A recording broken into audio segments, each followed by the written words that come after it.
behold.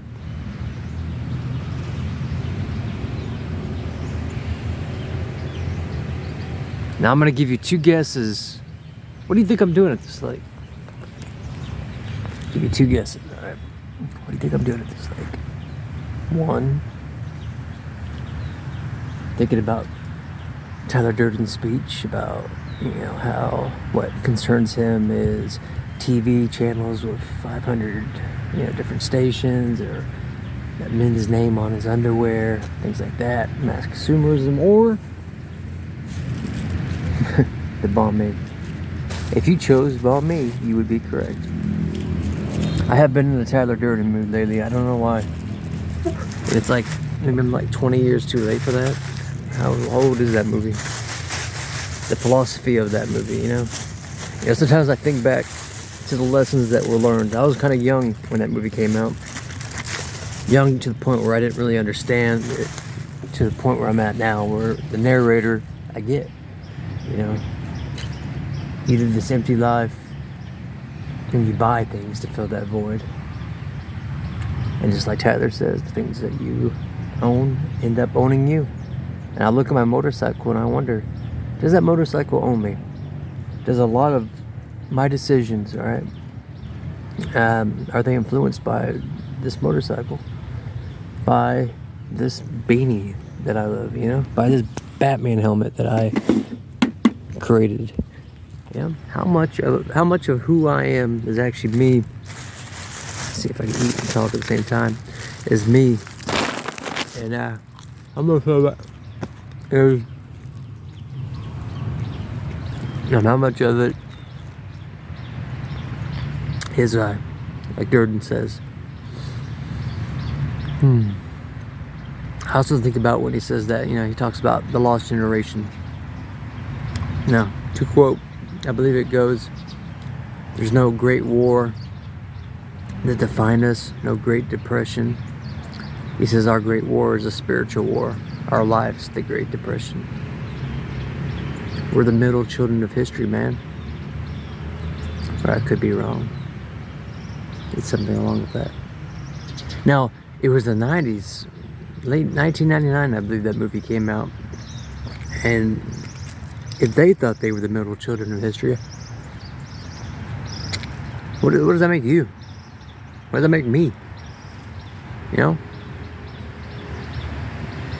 Has there been any great advancements in...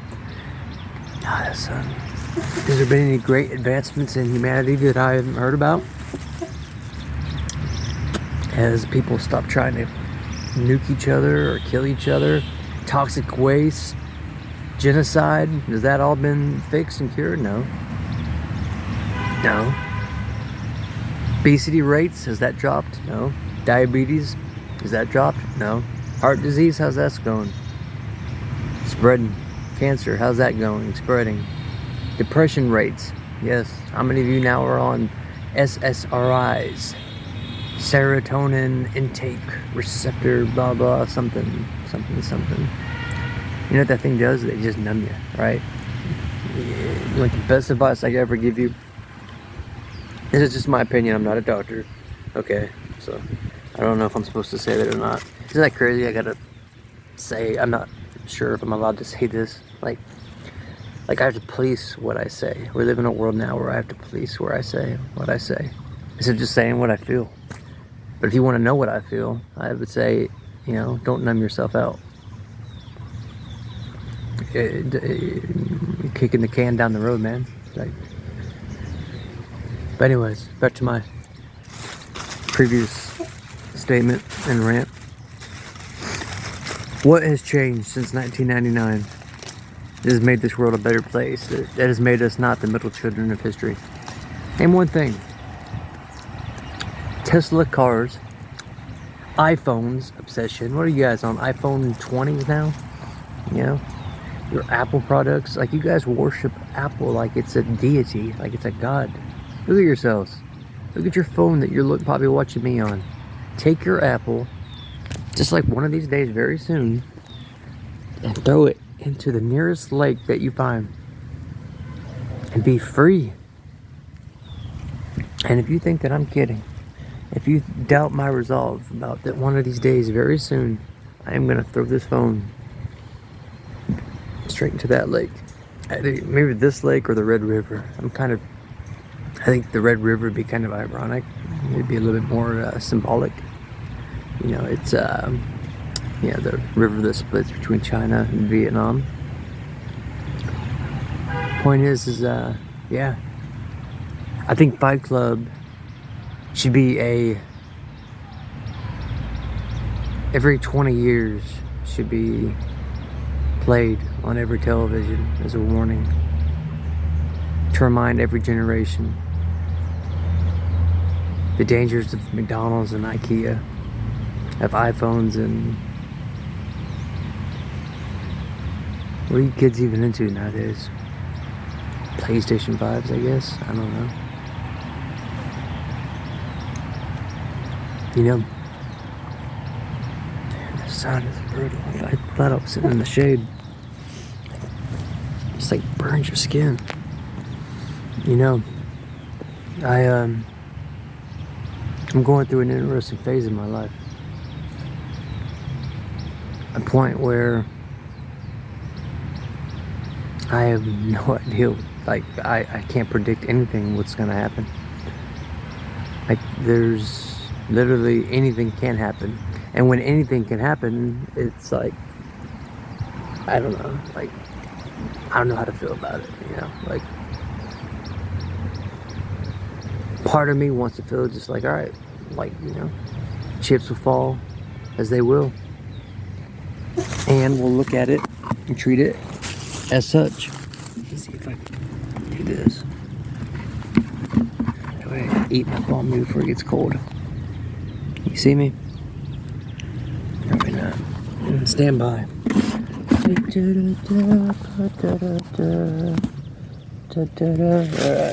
how about that? Alright, so part of me thinks that the chips should just fall, you know? And then I'll just course correct. The other part of me thinks I should make this detailed plan. I will do A if B happens. If B doesn't happen, I will divert to C.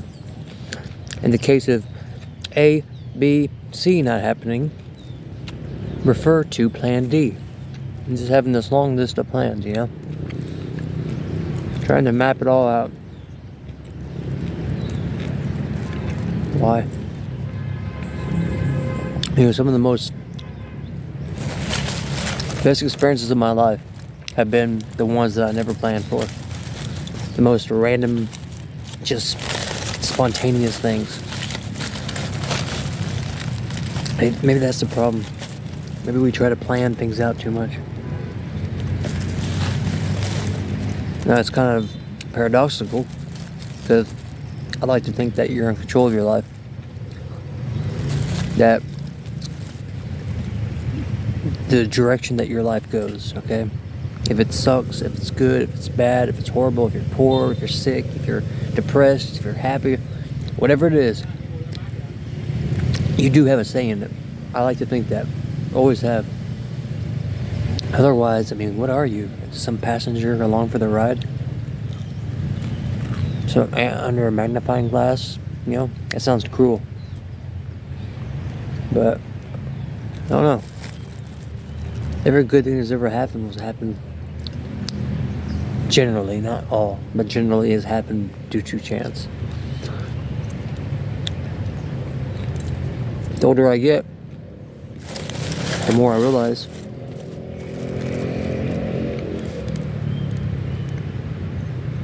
that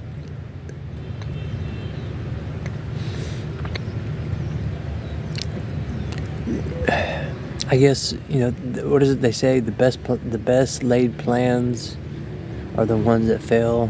There's some famous quote, but like there is a truth to that. Like, the harder you plan, the harder you fail. The harder you expect it to happen, like life is gonna kick you in the balls. So just back down, relax, enjoy your mommy at the lake, day by day, Take every gut punch. Take whatever it is, and just take it. I mean, what is the worst thing that could happen to you? Think about it. Okay? Try to eat when I talk, but what's the worst thing that could happen? Just be honest for a second. Alright? I'm sure a lot of you who are watching this know me.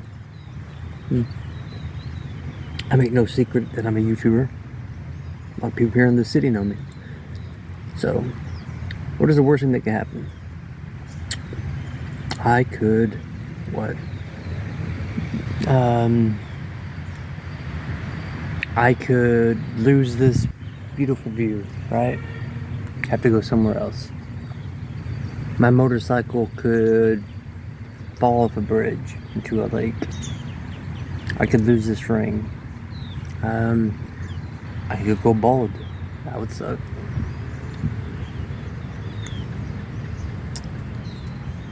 Worst thing that could happen to me, I should say. I mean, not tempt fate. Worst thing that could happen to me.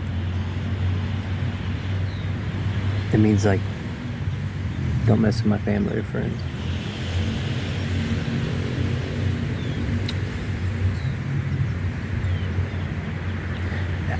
There's this life that I want. Okay, let's go back to the ball game. Sorry, guys, I'm just hungry. There is this life that I want. I want this life where I read every day. I must read at least this much of a book. Okay? Where's the camera at? This much of a book. Every day, no excuse. Also, no phone. Live my life with no phone, except for I have one in a, locked box. Kind of treat it like a gun, like only use in the case of emergency. But like there's no use for it, especially when I'm on this side of the world.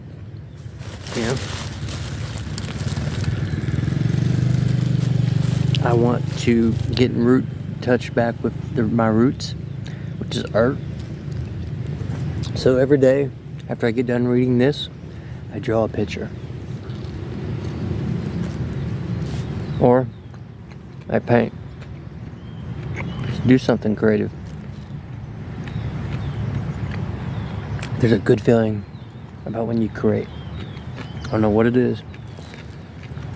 Even like this YouTube video, right? I'm creating something as pointless and as I don't know, nonsensical as it might seem. It still is. Like me getting things off my chest, me talking. You could call it self-therapy, you could call it wisdom.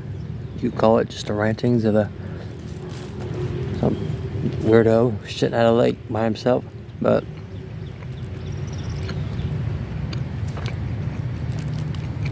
anyways, none of this concerns me.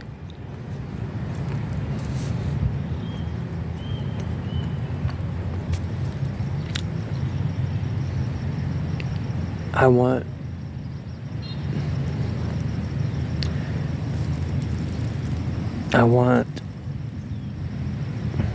to wake up and just not even have to look at the watch.